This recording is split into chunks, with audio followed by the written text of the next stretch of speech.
সালটা 1971। সেই সময় তিনি নোবেল পুরস্কার পেয়েছিলেন। এই কবি কবিতা সম্পর্কে একটি বক্তব্য রেখে বলেছিলেন, আমি প্রবলভাবে বিশ্বাস করি যে মানুষ তার ছায়ার সাথে, আচরণের সাথে, কবিতার সাথে যে আটকে আছে, মানুষের যে সমাজবদ্ধতার চেতনা আর সম্ভব হয়েছে কারণ মানুষের একটা প্রচেষ্টা আছে স্বপ্ন আর বাস্তবকে একসাথে মিলানোর। কবিতা স্বপ্ন আর সেই বাস্তবকে মেলানোর কাজটি করে।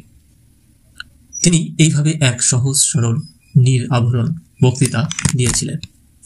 সেই পাবলো নেরুদা সম্পর্কে আমরা কয়েকটি সংক্ষিপ্ত তত্ত্ব জেনে নেব, তারপর মূল কবিতায় প্রবেশ করব।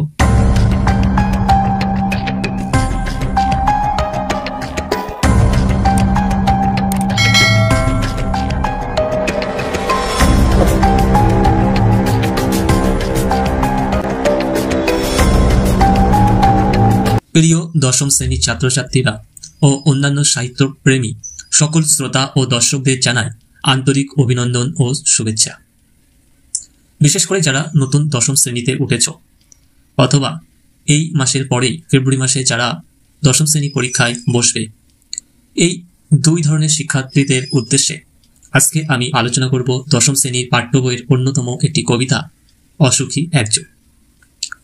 অসুখী একজন কবিতাটি তোমরা সকলেই জানো।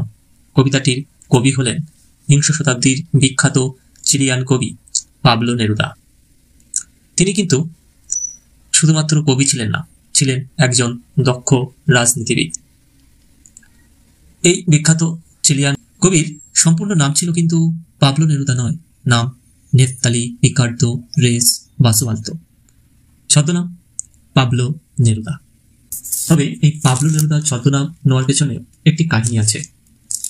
সেই কাহিনীটা তোমরা তোমাদের কবিতার শেষের দিকে পাবে।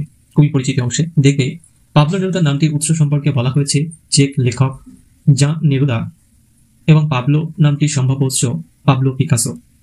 তিনি মানুষের প্রতি ভালোবাসা নিয়েই তিনি কবিতা লিখে গেছেন একের পর এক। তার সেই রচিত গ্রন্থগুলি যদি বলতে হয় 20টা প্রেমের কবিতা এবং একটি হতাশার গান, যার ইংরেজি নাম 20 loves poem and a song of despair. এছাড়া অন্যান্য যে কবিতাগুলি ছিল এই পৃথিবীর বাসভূমি, প্রাণের স্পেন, বিশ্বসঙ্গীত, চিলির পাথর, ক্যাপ্টেনের কবিতা, শীতের বাগিচা, এস্ট্রা ভাগাড়িয়া। কেন এস্ট্রা ভাগাড়িয়া? কারণ আমাদের আলোচ্য আজকের কবিতার নাম অসুখী একজন, কবি পাবলো নেরুদা।